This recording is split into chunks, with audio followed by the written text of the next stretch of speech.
Saudara, uang, harta yang ada pada kita sebetulnya bukan milik kita, tapi itu milik Tuhan yang dititipkan pada kita. Apa dasar untuk mengatakan ini? Pertama, kita sendiri itu milik Allah. Bahwa kita milik Allah bisa dilihat dari sudut pandang. Dua sudut pandang. Sudut pandang penciptaan. Karena Allah yang menciptakan kita, maka kita milik Dia. Mazmur 100 ayat 3. Ketahuilah bahwa Tuhanlah Allah kita. Dialah yang menjadikan kita. Punya Dialah kita. Karena Dia yang menciptakan kita, maka punya Dialah kita. Berarti saya itu punyanya Allah. Saudara itu punya Allah. Karena saudara diciptakan oleh Allah. Saya diciptakan oleh Allah. Kita milik Allah. Dari sudut pandang penciptaan. Tapi juga dari sudut pandang penebusan. Kalau kita orang percaya. 1 Korintus 6 ayat 19-20. Atau tidak tahukah kamu bahwa tubuhmu adalah bait Roh Kudus yang diam di dalam kamu. Roh Kudus yang kamu peroleh dari Allah. Dan bahwa kamu bukan milik kamu sendiri. Kamu bukan milik kamu sendiri. Sebab kamu telah dibeli dan harganya telah lunas dibayar. Kalau saya bukan milik saya sendiri, kalau kamu bukan milik kamu sendiri, diri ini sendiri bukan milik kita sendiri, tapi milik Allah, maka semua yang ada pada kita milik Allah. Perhatikan di dalam teks kita ada Lukas 16 ayat 12 tadi. Dan jikalau kamu tidak setia dalam harta orang lain, bukan harta kita, harta orang lain, siapakah yang akan menyerahkan hartamu sendiri kepadamu? Maka di sini ada harta orang lain, lalu ada hartamu sendiri. Harta orang lain yang mana? Dan hartamu sendiri yang mana? Uang yang kamu punya itu harta orang lain. Rumah yang kamu punya itu harta orang lain.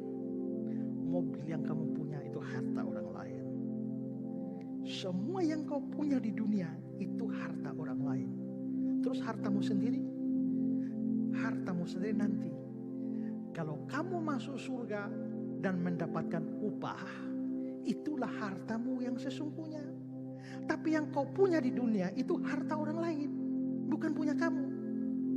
Punya kamu itu yang ada di surga sebagai upah yang memang disediakan untuk kamu. Tapi semua yang kamu punya di dunia itu harta orang lain, bukan hartamu sendiri. Henry bilang begini, harta kekayaan dari dunia ini adalah harta orang lain. Harta tersebut adalah alotria dalam bahasa Yunani, bukan milik kita.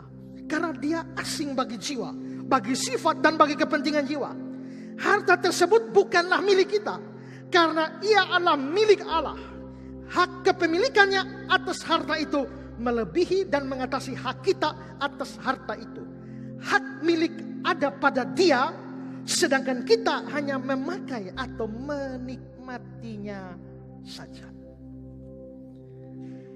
Jadi harta saya sesungguhnya itu yang sudah disediakan di surga. Tapi semua yang saya punya di dompet saya, di rekening saya, di rumah saya, di atas tanah saya, itu milik Tuhan. Menurut ayat ini. Maka janganlah kau katakan dalam hatimu, kekuasaanku dan kekuatan tangankulah yang membuat aku memperoleh kekayaan ini. Tapi haruslah engkau ingat kepada Tuhan Allahmu, sebab Dialah yang memberikan kepadamu kekuatan untuk memperoleh kekayaan. Dan seterusnya, Dialah yang memberikan semua itu. Berarti sekali lagi, semua yang kita punya di dunia itu bukan milik kita, milik Tuhan. Kita hanya diberikan kepercayaan untuk memakainya. Maka apabila saudara menganggap atau tidak ada dalam pikiranmu bahwa semua yang saudara punya milik Tuhan, ini milik saya sendiri, saudara membuat kesalahan kedua di dalam hal harta kekayaan atau uang. Nah, kalau Semua yang saya punya bukan milik saya, itu milik Tuhan. Terus saya ini apanya? Mari lihat komentar Henry. Perumpamaan itu sendiri, yang di dalamnya semua anak manusia digambarkan sebagai bendahara dari apa yang mereka miliki dalam dunia ini. Dan begitu juga kita pun tiada lain daripada bendahara-bendahara. Apapun yang kita miliki semua milik Tuhan. Kita hanya memanfaatkannya, dan itu pun harus sesuai petunjuk Tuhan kita yang agung, dan hanya untuk kehormatannya. Rabbi Kimchi sebagaimana dikutip oleh Lightfoot berkata, dunia ini ibarat sebuah rumah, surga adalah atapnya, bintang-bintang adalah lampu-lampunya, dan bumi dengan buah-buahnya adalah mejanya yang terbentang. Tuan dari rumah itu adalah Allah yang suci dan terpuji, sedangkan manusia adalah bendaharanya, yang ke dalam tangannya segala isi rumah diserahkan. Jika bendahara tersebut berlaku baik, dia akan mendapatkan tempat di mata tuannya. Tetapi jika tidak, dia akan dipecat dari jabatannya sebagai bendahara. Kalau begitu Tuhan pemiliknya, kita apa? Bendahara.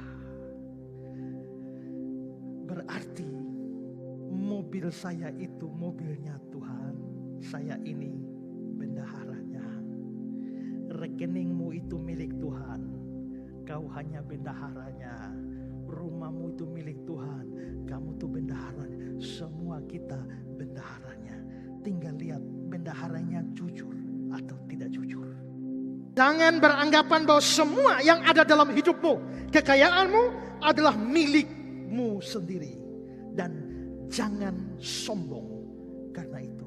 Itu sama dengan orang tidak punya mobil, tapi pinjam mobil orang lalu jalan gaya. Mobil saya keren, padahal pinjaman. Kenapa kamu menyombongkan apa yang bukan milikmu sendiri? Karena itu jikalau ada orang yang sombong dengan semua yang dia punya dalam dunia ini, itu orang tidak tahu diri. Hanya bendahara, tapi sok seperti bos dan seperti Tuhan. Ellicott Commentary.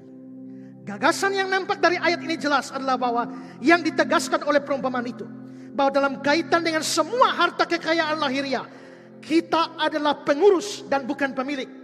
Penyair Roma mengatakan bahwa untuk membanggakan atau menyombongkan hal seperti itu adalah tindakan paling kosong dari semua kesombongan.